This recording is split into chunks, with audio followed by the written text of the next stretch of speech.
content creator that I've read memos. Y'all call me one of those. Y'all call me a First Amendment. Oh, so who's y'all? People who work for the county, not Okay. internal county emails. Okay, so let's get that straight, because when you say y'all, you're blaming us for something that we didn't do, because you know we just took office January 1st, and you know that. Right. Everybody knows that, yeah. I know you took office. Okay, so like I said, y'all, and then you bring up stuff from the past that was, I didn't even hear. I wasn't even here at that time, so I know you like to bring stuff from the past with the sheriff's office or with the courthouse, and Mr. Flash, all that stuff that happened before January 1st, I'll be honest with you, has nothing to do with us. We don't know what's going on. All we know is that we did ask you, please keep your camera on the back, which you did. It took you a little bit when I asked you, sir, it's going to have to, well, I get that. I said where I wanted to put it, and you told me where I had to put it, and I said, and I told you, one of these corners over here, you could either do this side or that side. And we did. We chose this side because it was away from that person who I would never, ever in a million years have any. All right. But if the judge is saying you're being disrespectful, you're disturbing the commissioner's court. I was never asked to leave or anything like that. Okay, hold on. So that's why we come in. You understand? That's our job, to make sure that. Normally you would ask somebody to leave and not tackle them if that was the case. Okay, sorry. Whatever you wanted. Okay, so are they almost done with commissioner's court? They're still talking. Okay. All I wanted to do is just listen to my budget, Mr. Flash. You could have been on your way. You could have been on your way a long time ago. You know why you chose to be. Because when I was walking out of the room, honestly, I don't like to be yelled at like a dog. Nobody yelled at you like a dog. Remember? And spoken to excitedly, and so I also decided to wait until you came back because I did want to get a good, decent photo of. And if the way that like I said, the only reason I've spoken any words to you guys at all was out of respect. And of course I did object to being single, and I asked questions like, am I the only one being searched? I don't know if you know this or not, but Ledeke has said she carries a gun because of me if she sees me. Has nothing to do with us. But hold on, so that person is in that courtroom who says that she carries a gun. She's actually talked about violence towards me. I've heard it. I've listened to an hour and a half of her talking to OAG person. And so literally, I don't know if you know this about me, but did you know my brother was killed with a gun?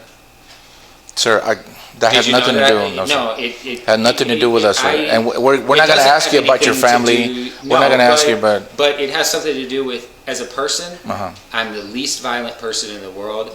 The only reason I ever owned a gun is because when you live out here, you should. If you can, you should. I mean, if I call you guys and there's a guy trying to rob my house, y'all would be there. Y'all could get there in maybe 15 minutes. It's just like Ronnie Dodson says. He's like, if you can't own a gun, you should. Well, our deputies, if somebody's outside trying to break in your house, you're going to be done, broken into, or dead by the time we get there. So when I lived on the ranch, and too, honestly, like when I would drive my car out to the driveway and put on my rollerblades and rollerblade down 166 with my dog. If you saw me rollerblading with my dog down 166, you wouldn't stop and ask me if I needed help as a sheriff or anybody else, because you'd think I'd be perfectly fine. Because he's got his rollerblades, he's got his dog, he's where he's supposed to be, even though it is kind of remote. If someone does slow down and ask you if you need help out there in the middle of nowhere like that, and you look perfectly fine, they might not be the most friendly person in the world. So it might be a good idea things do happen to people. And so for those reasons, I owned firearms when I lived here. I do not own any firearms. Okay, so that's fine. I don't. I'm the type of person. I think you guys in your training are more qualified to deal with someone with a gun than me. And if I live in a city where a cop is literally like if I call a cop, 10 cops will, like you call 911 and you're in where I live in Austin, you would, it's like 10 cops are there in less than a minute. Why do you need a gun?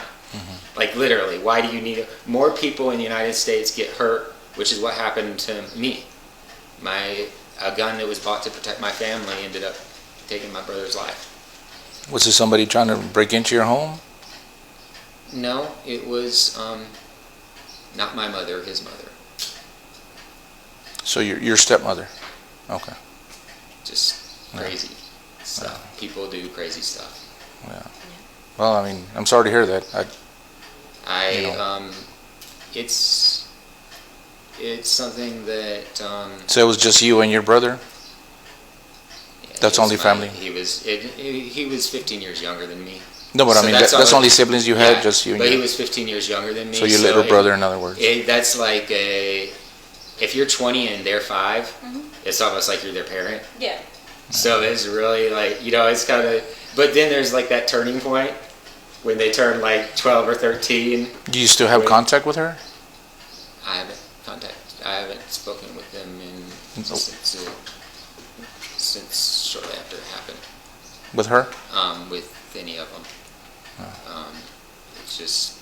Yeah. I could imagine. I mean, like I said, I'm sorry to hear that. It's one thing, it is something that when people who wear the badge you're supposed to be able to trust, when people who have your parent, you should never have to think. And for me, the biggest, like besides losing my brother and thinking I could have helped save him, I had to attend a sermon. I made $100,000 the year before he died. And I spent 80% of my time on a startup when I could have taken him in and I was 30 years old. Like, what does a 13-year-old man have, 15-year-old kid, like they'd be a parent to a teenager, like what are you supposed to do? And I didn't think I didn't think they would kill him.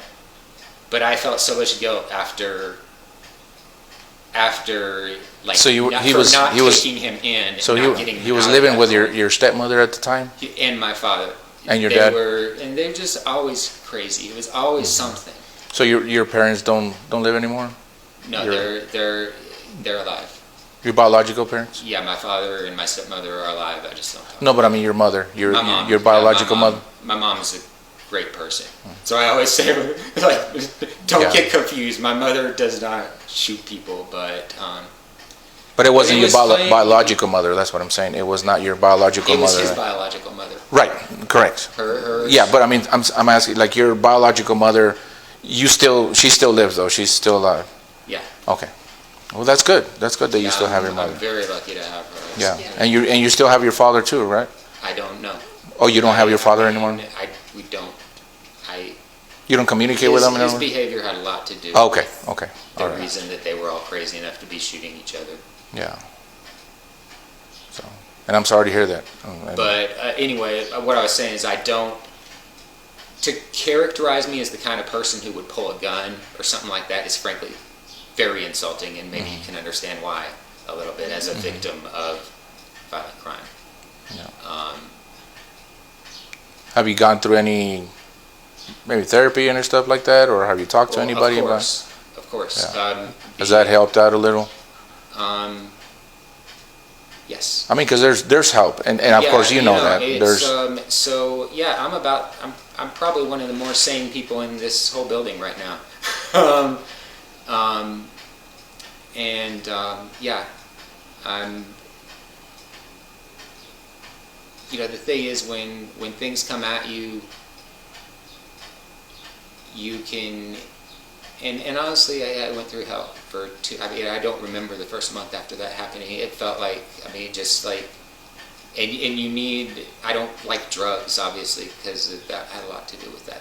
That whole situation, them always taking this pill or that pill. It's like, so the last thing I wanted to do was take a pill to feel better. Right. But like when something like that happens, Put you in all a the different- feel-good chemicals in your brain go out at that very moment to try to make you feel better, and then it actually messes with your brain when a post-traumatic whatever. And so, like the doctor explained to me, you have to, this is not, it's not the same thing. But he also said, and I took this to heart, he's like, you can take these pills, but if you need to do everything you can. So from going, from exercising to, Exactly. to not drinking Diet Coke, to going Alcohol and doing stuff for like that. other people. I became a hospice volunteer, and it's funny because I thought after losing my brother in such a hard way, it wouldn't hurt so bad to lose people who were just supposed to die. Like, you're 90, you know? Like literally Mr. Bill. It's funny because I got a dog during that time too, and he really helped me through a lot, and then I started taking him with me on hospice stuff and stuff like that, and he's 15 years old now. He's an old man, still with me. But it's funny because so named Mr. Bill is a Marine veteran, 98 years old on hospice. And he didn't want treatment. He saw his wife go through cancer treatment, and he didn't want none of that. Yeah. So he was just there but he made it to almost 100. He's one of the longest living hospice, because like they're only supposed to last 6 months when you're on hospice. But he just was like around 2 years. And I actually moved from College Station, but I would go back to College Station like once a week. Just to go through that. I had other business there too, but I would make a point to go visit him. And was that recently, or just that was after you? That was about a decade ago. Oh. Really. So he's not with us anymore, in other words. No, but it was funny because like so when I heard about Bill passing, it hit me. Yeah. And I didn't, and the same thing, my Meals on Wheels route, I had quit that when I'd moved from College Station, so I kind of stayed out, wasn't in touch with those people as much. But there was this man and this woman, the quarter mounts, who were ex-Meals on Wheels volunteers until they took away his ability to volunteer because he wasn't driving good anymore, his eyesight. But there were a couple who met in Germany. He was a missionary, he spoke English and she spoke German. And then they ended up married with 9 kids in College Station, Texas. And he would always say, "Bless you," and just like the nicest human being ever. And his wife. But too, hearing about their passing, like it was funny because I thought, like I said, it was like, when somebody who was like a kid to you was killed in that way, just like it rips your guts out, you would think that like, oh, normal people die, and that's something I would be stronger for. But no, it's still. But really. If you don't mind me asking, I mean, did she do time for that? So this is what happens. Prosecutors like to win. We all know, I've worked for the state too, I've worked for the government too. You know how it is when you work for the government a little bit. And Kathy Compton was the prosecutor who was prosecuting my brother's case. She quit her job the day the trial started. Oh, wow. I don't think she wanted the loss. And I don't think she wanted to try to compete with the attorney who they had hired, Joe Turner. He's a very good attorney. And I actually respect the man's work ethic. Like, he's like, I never met a prosecutor who'd outwork me. Yeah. And I respect that. I don't respect the result that she ended up getting an acquittal. And that's what money does. That's what, I mean, you see me shaking thinking about it. Wow. All these years later. You asked her. Interesting. They're done. Okay. Give me just a second, Mr. Flesh, okay? I'll be right with you, all right?